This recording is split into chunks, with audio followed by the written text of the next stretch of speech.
I'm David Liggett with Data Center Hawk. You're about to watch one of our Hawk Talk video discussions where we talk with data center industry experts about the latest trends and analysis in the market. This Hawk Talk is a little different, as we've asked our lead European team member Dan Scarborough to talk with Josh Buis, Senior Vice President of Sales in Europe for Vantage Data Centers, to talk about one of their most recent acquisitions. Would love for you to help us out by hitting that like button or sharing the content across LinkedIn, Twitter, Facebook, or Instagram. Thanks and enjoy the discussion. Hey, I'm David Liggett with Data Center Hawk. Focused on cloud and colocation, data center industry trends, the dynamic market. Dan Scarborough here with Data Center Hawk. I'm very excited today. I'm going to be talking with Josh Buis, who's the SVP for Sales and International Business Development for Vantage Data Centers. And we're going to be talking about Vantage and their strategy for the European market. So, Josh, I know hopefully most people here will know Vantage and will more than likely know you, but for our listeners that don't know Vantage and don't know you, if you could just give us a brief introduction, that'd be great. Thanks for having me, Dan. I appreciate it. Yeah, Vantage is a data center operator. We're headquartered out of Denver and Santa Clara in North America. Historically, we have been a North American data center operator with campuses across the United States and Canada. Earlier this year in February, we did announce our expansion into Europe, which we're very excited about. And that's my role at Vantage, is to lead that expansion into Europe across campuses, from London all the way to Poland. Yeah, no, I must admit, I've read quite a lot about you guys, especially since I've been working with the Data Center Hawk.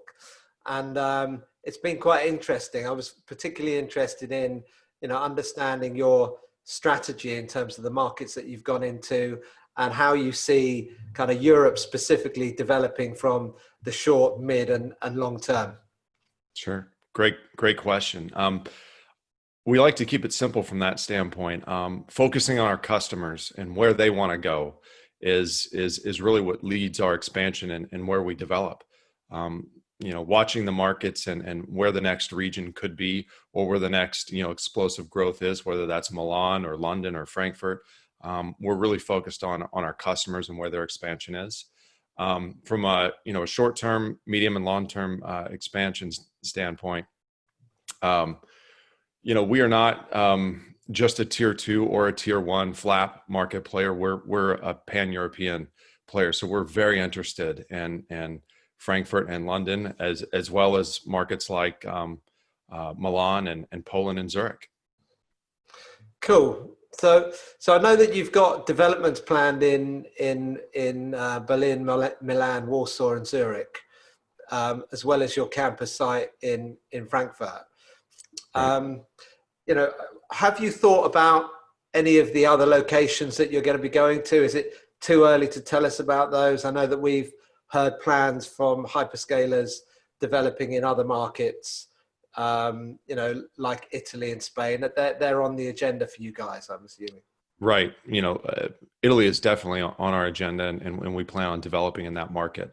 But that also includes larger markets like London, or in the broader UK. Through our acquisition with NGD, we have entered the UK market, and we plan on expanding that. But that doesn't, I believe, negate our interest in London, and we are active in that market and hope to be developing there soon. Yeah, I was going to ask you about that a bit later on, about the strategy for NGD and why. And not that I've got anything against Wales. I've got a lot of Welsh friends, and it's a great place, but it isn't considered to be one of the tier 1 markets. What's going on with the Welsh market? Right. So if you look at the history of the UK, most of the investments have been in London, and that's where you see a lot of activity. And we aim to be a part of that activity in London as well. However, there's a finite amount of developable projects that include power in London. So eventually we could face the point where the growth is so much that it can't be supported within, the M25 area. So if you look out and expand, you can go east, north, and west. And I think everyone's exploring all those options. Obviously, we felt very bullish on going west. And, it is an existing, hyperscale region or market that has been proven, and we believe in the growth of that, and we feel like it's going to be an attractive place for the cloud guys to expand their presence within the UK once you start seeing constraints in London. Yeah, I mean, I'm assuming that one of the differences between Europe and North America is kind of the planning and the whole site development process and kind of the speed to market. So I suppose there's two questions.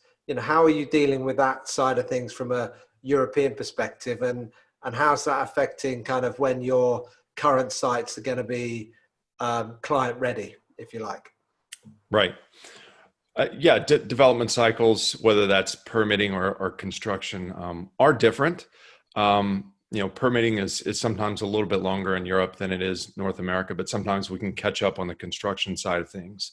So, our development teams in Europe are very experienced and have a long background in developing. And we are leveraging a lot of our North American teams from a design standpoint and exporting this hyperscale wholesale campus product that we believe is very attractive and somewhat underserved in Europe. And so that's really our play, I think, is to take this North American style multi-data center campus that you see in Virginia and in California and other markets, and bring that to Europe, to whether it's the flat markets or even the tier 2 markets.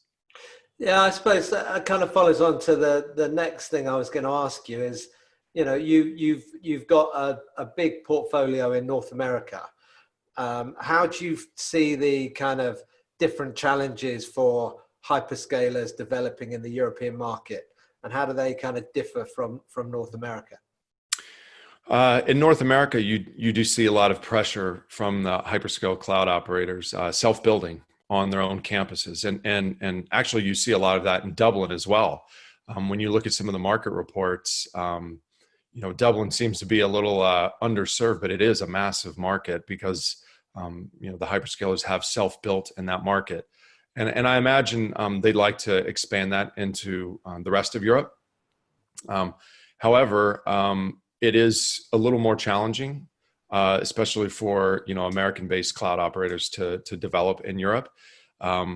Based on our experience and the team we've built, I think we can add value from that standpoint of the development cycles, the complexity of construction, the risk associated with it, and the time to market that we can bring to our customers. And how do you see the kind of the capacity requirements in Europe versus America? I mean, I'm assuming given kind of GDPR and some of the regulation side of things, you're seeing that increasing. But how do you see the two kind of regions on a growth trajectory?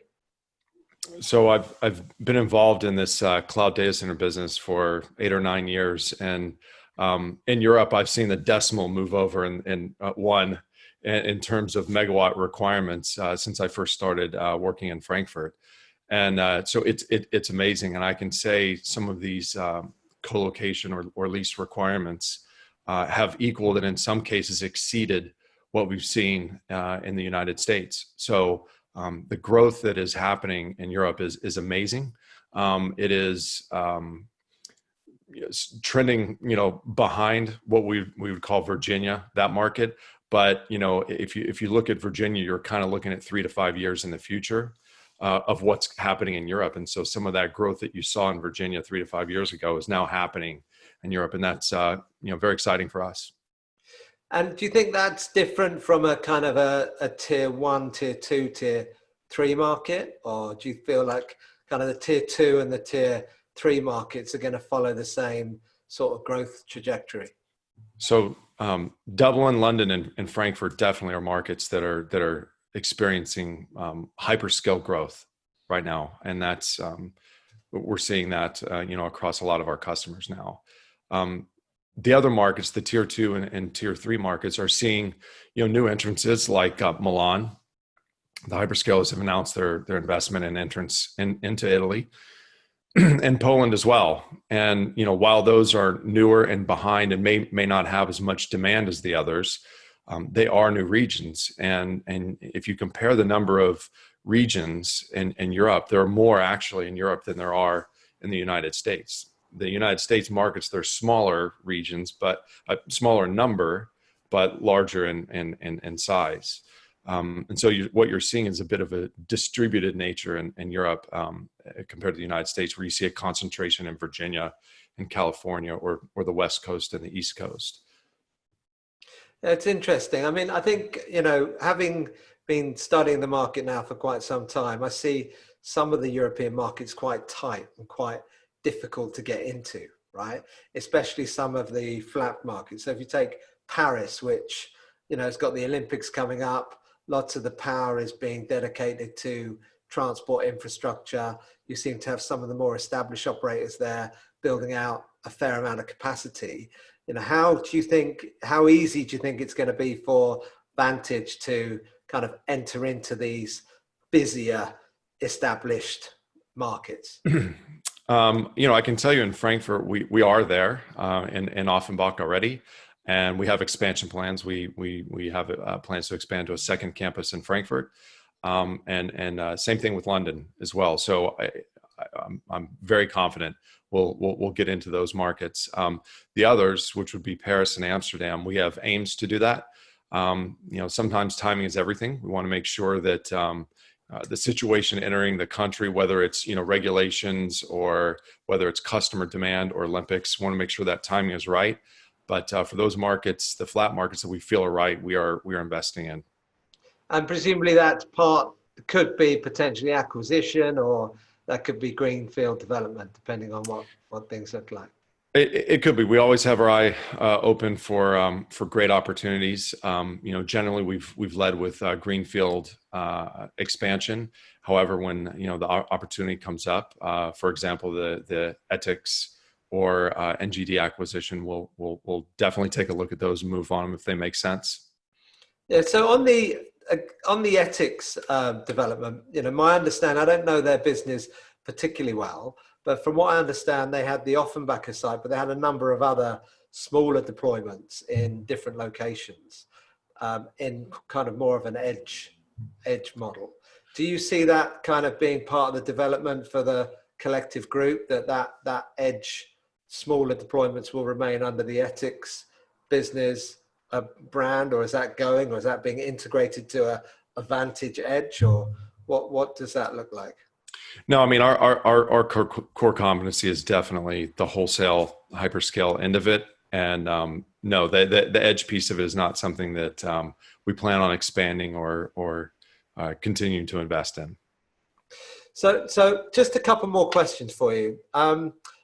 COVID, I don't like to bring it up because it's depressing at the best of times. I thought it would be hopefully over by now, but with some of the things that are happening over here and over there, it's looking like it could continue for some time. How has that impacted you guys in terms of both from an operational perspective and also from a development, from a speed? I'm assuming it's maybe slowing things down, but the demand is higher. Or what sort of impact has the epidemic had on you guys? That's a great question, Dan, and it has been fascinating in one sense to see how it has impacted in our industry in so many different ways.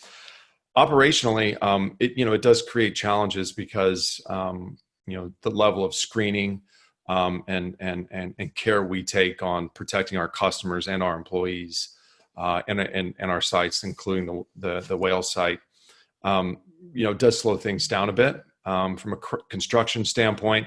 Investing in additional screening and protective gear.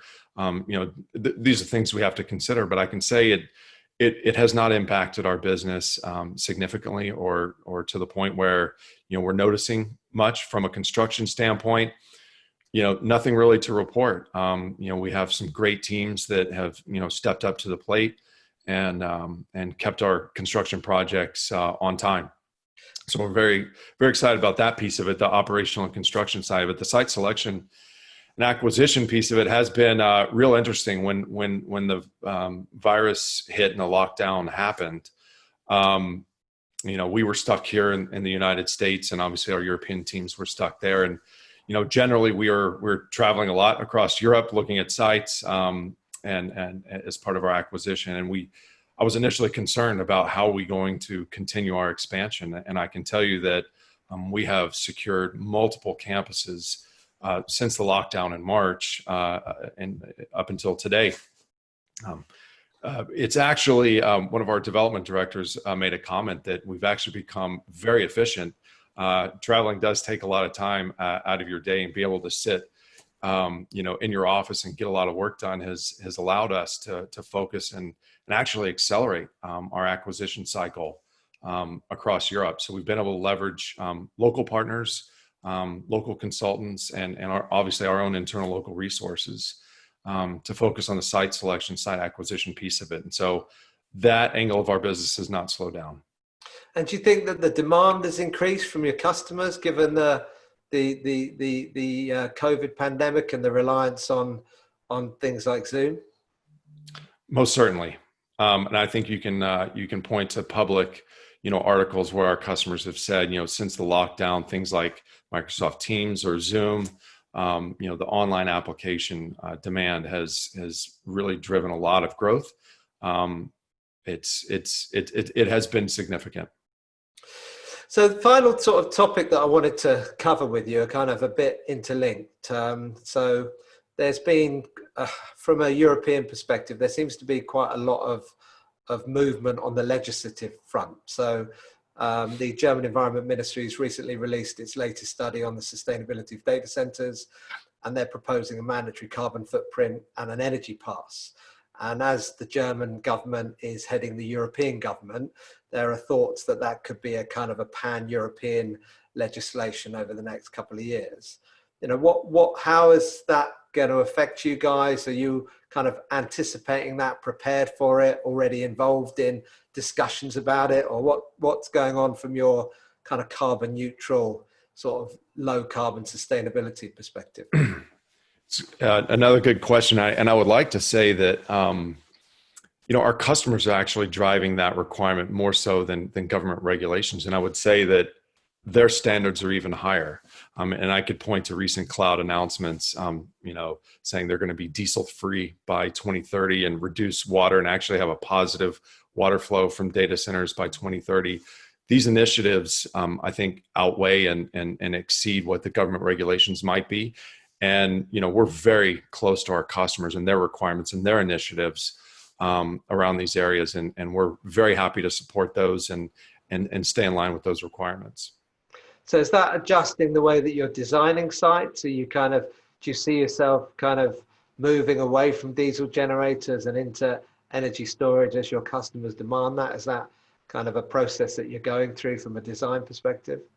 Yeah, it will absolutely have effect on design going forward, getting away from diesel and making sure that you still support the same level of resiliency that the diesel backup offered. So it does offer that challenge, and I think not only ourselves but our competitors are looking at how we're going to accommodate for these design changes. But we're excited to be a part of that movement and hopefully leading the way across Europe in those areas.